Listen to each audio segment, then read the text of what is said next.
I can't believe, I don't even know what to tell you at this point. I've not got a reaction that's going to be like helpful right now. I'm trying to be productive here, but I just want to say something like really, like, this guy. Hey, it's David here, back with another video, and in today's video we're going to do a reaction video. We're going to react to a famous Indian guru named Sadhguru. I've been in India now for some months, and I know Sadhguru has a massive reputation here. People really love him here, but he's also got a big reputation worldwide as he's probably the best known guru in the world, mainly for his positive spiritual messages, meditation techniques, meditation guiding, things like that. He's one of the main gurus that speaks English, so his audience is obviously like huge because of that. So he can reach out to international markets, and so he's loved, renowned. People really love him, and to be honest, he's done some good stuff. He's done some questionable stuff as well, which we're going to get into today. Seems a bit confused at times. He spoke about milking cows. He got into a discussion live in front of a lot of people about the cruelty involved in milking cows. Let's just say it wasn't very good. He didn't do a good job. When we're going to react to it today, we're going to look at what he said, and we're going to debunk the things he said that were untrue, and we're going to analyze him as an individual and the way he answers these questions as well, because there's a lot to look at here, there's a lot to take apart. Before we jump into the reaction video, don't forget to hit that like button, hit that subscribe button, and hit that notification bell so you don't miss any videos in the future. Let's get into the video. Let's see what Sadhguru has to say about milking cows. I'm going to put my headphones on so this is easier to edit later. Namaskaram, Sadhguru. My question is about milk. Milk is coming from the cows, which is a very torturous way. How old are you? You see that straight away? This is really rude. He's been asked this question before. You can tell by the way his body language, the way he's suddenly making a joke. He's not comfortable with what he's being asked. This is a telltale sign. I mean, I'm not an expert in body language. I'm not an expert in psychology. I did study psychology at university. I do have a degree, but this to me is obvious. Like, if you're about to get shaken by a question, if you want to gain some power back, make a joke. Be like, you know, how old are you? Like, you know, it's funny, right? Everyone laughs. Okay, Sadhguru's got the audience. He's got the crowd. Now the tough question's going to come, and he's getting himself some points, you know. He's getting the crowd behind him. Let's see how this goes on. I'm 32. Oh, too late for milk drinking. So again, you know, it's a weird way to respond to somebody like that. I mean, this individual is commenting on the cruelty of milk. Clearly, she's going to be against milking cows. That's why she's asking the question. And he's making a joke about her being too old to drink milk and then kind of smirking and smug like that. It's not a good start. It's not a good start. Sadhguru, I didn't understand. Yeah, I didn't understand. Yeah, exactly. Why would you? You're trying to ask a question to somebody who's supposed to be a responsible guru and he's making fun of you in front of a crowd. Then you can drink milk. Like, is it just fear? Does this not make anyone else feel uncomfortable? This guy's in a position of power. A woman in the crowd has asked him a question, and he's used his power, used his dominance to make fun of her, and then she's like, oh, wait, I don't understand, I was asking you a question, can I, you know, are we gonna get to my question? And he's like, oh, if you don't understand, then yeah, you should be drinking milk. Like, what are you, how is that? I don't get this, it's not a good start. It's not funny.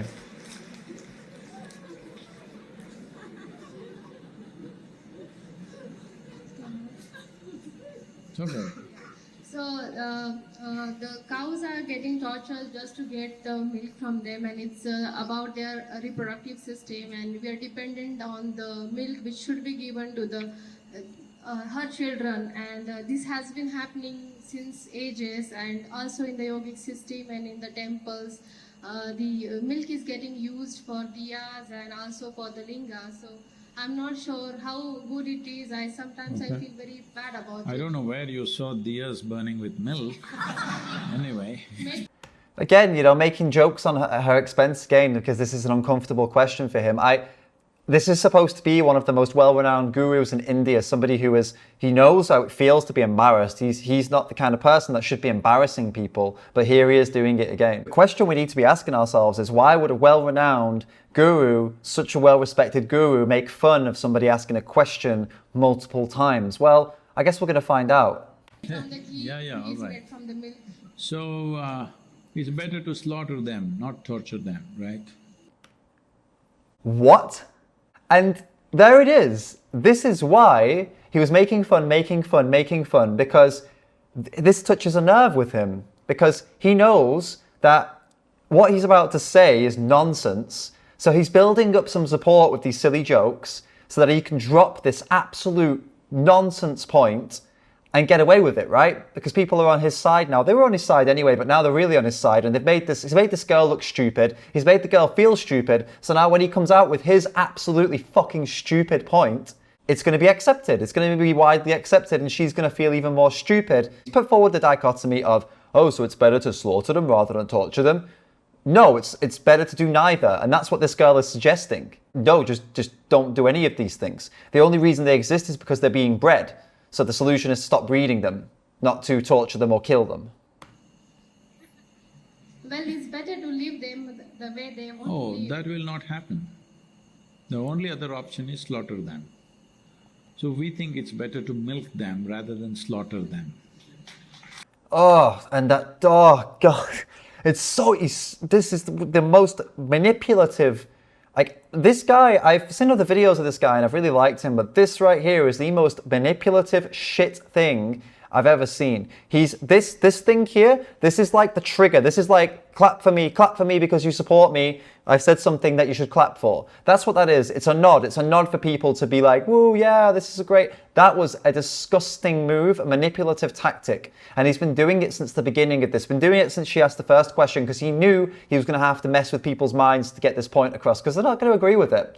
You're putting across a false dichotomy of either we slaughter them or we milk them. Thank you. No, that's not true. It's not true whatsoever. She said it rightly before he cut her off, before she could explain the point better, that no, we stop breeding them and we leave them alone. We can stop breeding them, like forcibly breeding them so that their numbers will decrease, and then we can care for them or we can leave them alone. Now, obviously, leaving them alone is maybe not the best idea because they're domesticated. It would be shitty to have them trying to survive around, the streets and stuff like that. But getting them into sanctuaries is a viable option, especially as the numbers start to decrease as we stop breeding them into existence. We think it's better to put them to work than to slaughter them. This is my understanding of cruelty. If your understanding of cruelty is milking the cow is very cruel, so we will kill the cow and eat it up. That's exactly what will happen. Again, with this false dichotomy, oh, if you think milking the cow is cruel, well, killing them is more cruel, so my version of cruelty is better than your version of cruelty, so therefore milk them. It's just such a strange answer. We think it's better to put them to work. We think it's better to put them to work. Let's put it into a human context, for example, because, if you were going to go to, I don't know, somewhere in the world where they have kids making clothes or whatever for, like, I say Primark or something like that, and they have the kids making the clothes in the factories and whatnot, and then you went and asked the guy who's running the place, or whatever, the girl running the place, he said, hey, do you not think that these kids should be at home or, like, being cared for? Should they not be being taken care of by some kind of charity or something like that? I mean, they don't look very good, like this is cruel. And then they just say, like, well, we think it's better to put them to work rather than, slaughtering them. Like, what? There's a third option. Wait, what? We think it's better to put these kids to work rather than killing them. Oh, no, or you could try and link the kids up with charities. You could try to create, I don't know, a welfare area for them, like something that doesn't require them to sit in a place making clothes or require them to go and be killed. Like it's. I know humans and non-humans definitely we're not the same. Don't go down that road with me. I know we're not the same. I know, but in the ways that we deserve to live happily, healthily, without being used, exploited for work against our will or for anything, we are the same in that way. And he would never say this about a human, but he's showing his human supremacy here by saying it about non-humans.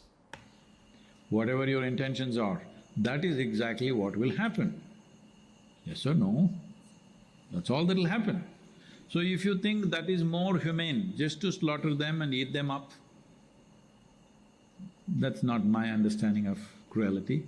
My understanding of cruelty and compassion is, first thing is right to life. Yeah, like of course the first thing is right to life. They have the right to live without being oppressed and exploited. Like, how are you quoting right to life when you've just said that it's okay to enslave them and milk them? I don't get this. I don't get this at all. It doesn't make any sense. There is cruelty everywhere. You were sent to school, it's a bloody cruel place. How are people falling for this bullshit? How are people clapping that comment? You're sent to school. It's a cruel place. Yes, school is a cruel place, but you're not being locked up, enslaved, artificially inseminated and having your babies ripped away from you, being milked and then repeating that process over and over and over and over again until eventually have no more milk to give and you're tired, and then they either kick you out on the street or send you to a slaughterhouse or export you to a different country. If it's in India, they export cows to different countries to have them slaughtered in different countries, or export them to a state that does kill cows, because India is the second largest producer of beef in the world and a leading producer of leather in the world. So how is this funny at all? How can you possibly compare these two things? And then this audience is clapping him. Like, he thinks he's so clever and so smart, but it's actually, this is riddled with absolute nonsense. Yes, it's very cruel on a child. But can you leave the children on the street and say, don't go to school? We have to put them through that cruelty, because otherwise they will go and kill each other on the street. What are you talking about? I can't believe this. I can't believe, I don't even know what to tell you at this point. I've not got a reaction that's gonna be like helpful right now. I'm trying to be productive here, but I just want to say something like really, like, fuck this guy. This is ridiculous. That's all. Okay, I've got it off my chest now. But seriously, what the fuck is he talking about? Kids are going to kill each other if they don't go to school, so therefore we need to put cows into dairy farms. Like, what are you talking about? Yes, so many negative things will happen in their life. They will become… poverty will take over, crime will take over, other kinds of things will take over. So it's better put them through 12–15 years of cruelty to avoid a lifelong suffering. Yes or no? We know certain things are cruel, but we still do it because the alternative is worse. First and foremost thing for every life is right to life. After that, whether it should be milked or not, whether it should be worked or not, I'm sure the next thing is the bulls are drawing the cart. Some people are coming, activists are coming and saying, they're doing very cruel, these bulls are being treated very cruel, they're drawing the cart. Flat ground, put ball bearings, easy, brakes and everything so that it's not very hard on him, but he needs to work. If he doesn't work, we will just keep him and you will feed him? Such a thing won't work. So we will leave him. Where will he go? Straight to the slaughterhouse. Why? Like, again, it's like he's saying, like, yeah, work these animals, work them, like make their work easier than don't make their work too hard, but work them, because if we don't work them, they'll go to the slaughterhouse. No, like I said, there's a third option. There's always the third option. Don't breed them into existence in the first place, and send them to a bloody sanctuary where they can live as a cow should live, not live under oppression, under slavery by some slave master who's making them cart them around and stuff. Like, it's… Right. Because they want him to go quick before he loses his muscle. That's what will happen to him. We want him to live, that's why we're making him work. If it's a male, we make him work that way. If it's a female, we milk her. It's good. Otherwise, you will not give them any chance to live. Anything that's not useful to human societies, have we allowed them to live? Anything that's… What? This guy… This is the worst example of human supremacy ever. This is a guru, a spiritual guru. This guy is supposed to be in touch with, like, all life forms, and he's saying, oh, if they aren't useful to us, then, well, we just kill them. Are we in that kind of condition? Are you in that state of compassion that things which are not useful to you, every day you will feed it with your money and keep it alive? Are you in that state of compassion, I'm asking you? If you are like that, fantastic, I would bow down at your feet, okay? if you were like that. You are not like that, I know. You're a guru. You're supposed to encourage people to be like this. This is your job. Literally is your job to encourage people to be like that. Not to be like, you're not like that. It's okay, don't worry. No, you tell them like, you need to be like this. You need to spend your money and spend your time and energy caring for those who can't care for themselves. Caring for those who are under a risk from other humans, are at risk from being attacked and slaughtered. Like, yes, that is a noble way of living. That is a noble cause. As a spiritual guru, a spiritual leader, should you not be encouraging people to take up that cause? I know you're not like that.